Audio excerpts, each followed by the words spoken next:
Hello friends, Ramayan तो आप सभी ने बहुत अच्छी तरह से देखे होंगे या फिर पढ़े होंगे, लेकिन क्या आप जानते हैं रावण और उसका भाई कुंभकर्ण पूर्व जन्म में भगवान विष्णु के द्वारपाल थे। फिर ऐसा क्या हुआ जिसके कारण भगवान विष्णु को अपने ही द्वारपाल का वध करना पड़ा? आइए जानते हैं इस वीडियो में। फ्रेंड्स, वाल्मीकि रामायण के अनुसार पौराणिक काल में माली, सुमाली और मलेवन नाम के 3 क्रूर दैत्य भाई थे। इन तीनों दैत्य भाइयों ने ब्रह्मा जी की घोर तपस्या की, जिसके कारण ब्रह्मा जी प्रसन्न होकर उन्हें बलशाली होने का वरदान दिया। वरदान मिलते ही तीनों भाइयों ने स्वर्ग लोक, पृथ्वी लोक और पाताल लोक में देवताओं सहित ऋषि मुनियों और मनुष्यों पर अत्याचार करने लगे। इनके अत्याचार से परेशान होकर मुनि और देवतागण भगवान विष्णु के पास गए और उनसे इन तीनों दैत्य भाइयों के अत्याचार की बात बताई। इस पर भगवान विष्णु ने कहा कि मैं इन दुष्ट राक्षसों का अवश्य विनाश करूंगा।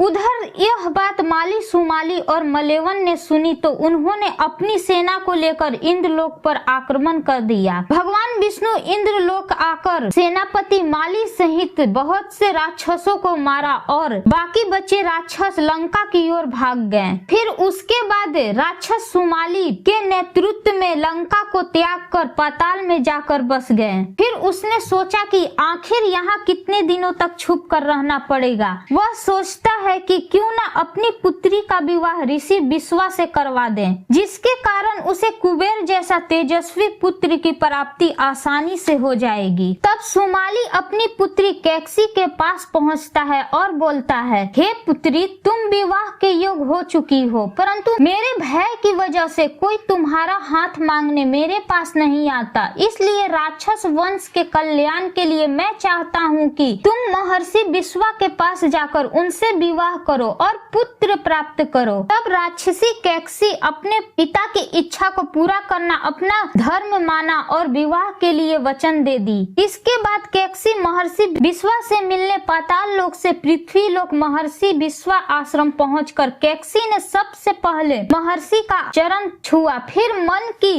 इच्छा बताई। इस पर महर्षि विश्वा ने कहा कि हे भद्रे, मैं तेरी ये अभिलाषा अवश्य पूर्ण करूंगा, किंतु तुम कुबेला में मेरे पास आई हो, अतः मेरे पुत्र क्रूर कर्म करने वाले होंगे। उनका राक्षसों की सूरत होगी और भयानक होगी। महर्षि विश्वा के वचन सुनकर कैकसी उनको प्रणाम कर बोलती है, आप जैसे ब्रह्मांडवादी दौर में ऐसे दुराचारी पुत्रों की उत्पत्ति नहीं चाहती हूँ, अतः आप मेरे ऊपर कृपा करें। तब महर्षि ने कैकसी से कहा कि तुम्हारा तीसरा पुत्र मेरी ही तरह धर्मात्मा होगा। इस तरह महर्षि से विवाह के बाद कैकसी भीभत्स राक्षस रूपी पुत्र को जन्म दिया, जिसके 10 सिर थे। उसके शरीर का रंग काला और आकार पहाड़ के समान था। इसलिए महर्षि विश्वा ने कैकसी के सबसे बड़े पुत्र का नाम दशग्रीव रखा, जो बाद में रावण के नाम से जाना गया। फिर उसके बाद कुंभकर्ण का जन्म हुआ। उसके जैसा लंबा चौड़ा दूसरा कोई प्राणी नहीं था। तब फिर शूर्पणखा का जन्म हुआ। सबसे पीछे कैकसी के सबसे छोटे पुत्र धर्मात्मा विभीषण ने जन्म लिया। लेकिन फ्रेंड्स,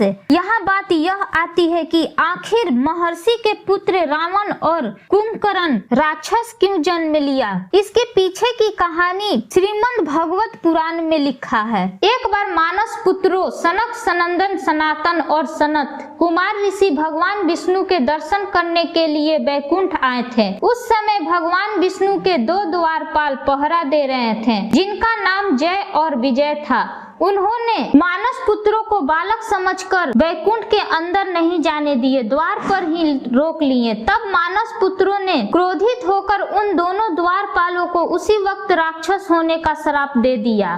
फिर जय विजय ऋषियों से क्षमा मांगने लगे। भगवान विष्णु जी ने भी ऋषियों से अनुरोध किए वह उन्हें क्षमा कर दे, जिसके बाद ऋषियों ने बोला श्राप को तो वापस नहीं लिया जा सकता, लेकिन उन्हें 3 जन्म राक्षस के रूप में जन्म लेना ही पड़ेगा। अगर उनकी मृत्यु भगवान विष्णु अथवा उनके अवतार के हाथों ही होगी तो वह दोबारा अपने स्वरूप में आ जाएंगे। इसी कारण पहले जन्म में एक द्वारपाल हिरण्याक्ष और दूसरा द्वारपाल हिरण्यकश्यपु बना और दूसरे जन्म में दोनों भाई रावण और कुंभकर्ण बने और तीसरे जन्म में शिशुपाल और दंतवक्र बने। तीनों जन्मों में ही भगवान विष्णु को अलग अलग तरह से रूप धारण करके राक्षसों का वध कर द्वारपालों को राक्षस शरीर से मुक्ति दिलवाएं और फिर वह वैकुंठ चले गए। फिर मिलते हैं एक और नई वीडियो के साथ। वीडियो देखने के लिए धन्यवाद।